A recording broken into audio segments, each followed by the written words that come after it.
of COVID-19, including a lady who I dated a few times in Salt Lake City. So this is getting really personal to me. All my followers for this channel, we have 41,000 subscribers, and there's a couple thousand that like to watch most of my videos, and then there's around that 1,000. I'm sure there's a lot of you watch a video here and there, and then there's some who really go in and out for watching all of them. Then there's a smaller group that attend my live sessions and watch videos pretty religiously. Maybe that group's just a couple of 300 people, maybe 1,000. It could be as large as 1,000. Out of that group, there's two.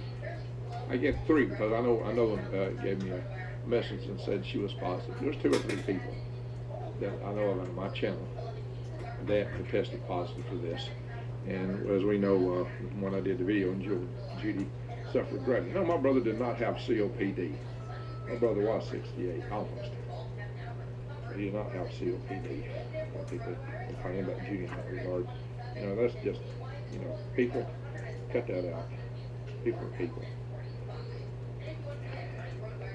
One of my Facebook friends that's got it is in her 30s. She's young, healthy, runs, jogs, does all the good stuff, don't smoke, and she's in the hospital in ICU and talking really rough. So, friends, this is not something to be taken lightly. Not at all. I just lost my brother to this. COVID-19 took my brother. So, I'm not a happy camper with that and how lightly a lot of people are taking it. If you blame me for that, I don't give a rat's pig.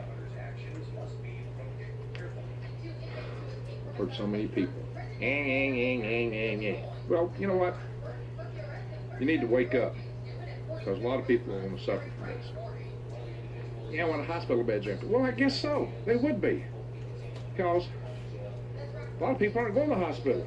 I was out here, almost choked on some chicken.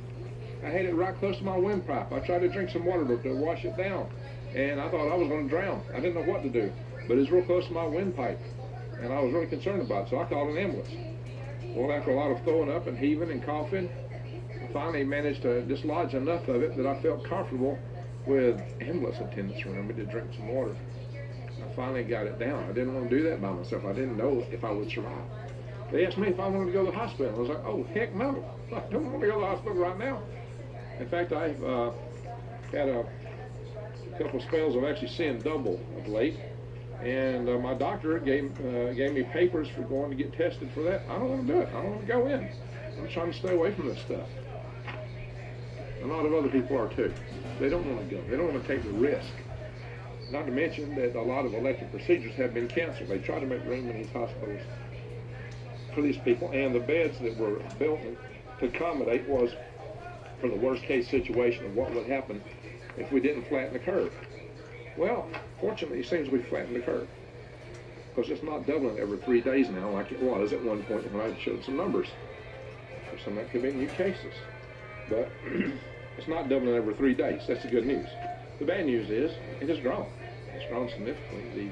The positive tested cases in America now at 667,000 people, and it wasn't but just a few weeks ago I did a video with Paul Cottrell, and the numbers was in the hundreds, 400 or something. Started that video. It actually jumped during that video to 500 something by the time he and I finished. We have done some long videos, but I hear people say, oh, Greg, the tests aren't accurate. There can be false positives and false negatives. That's true. It can be. But on the aggregate, false positives and negatives, if they occur to the same degree, cancel each other out. So the trend line for the aggregate whole population is true. What it might mean for the individual is different. See, there was this guy, another thing a lot of people cited, there's this guy in Great Britain. I'm trying to remember his name right now. I talked about it in one of my videos earlier. He was an epidemiologist. Let's see what was his name. Yeah, I was going to mention him. I looked it up, but this guy was out telling everybody over 2 weeks ago that this disease has already spread through the population of Great Britain, and it's probably peaking right now. And within 2 weeks the numbers will be going down.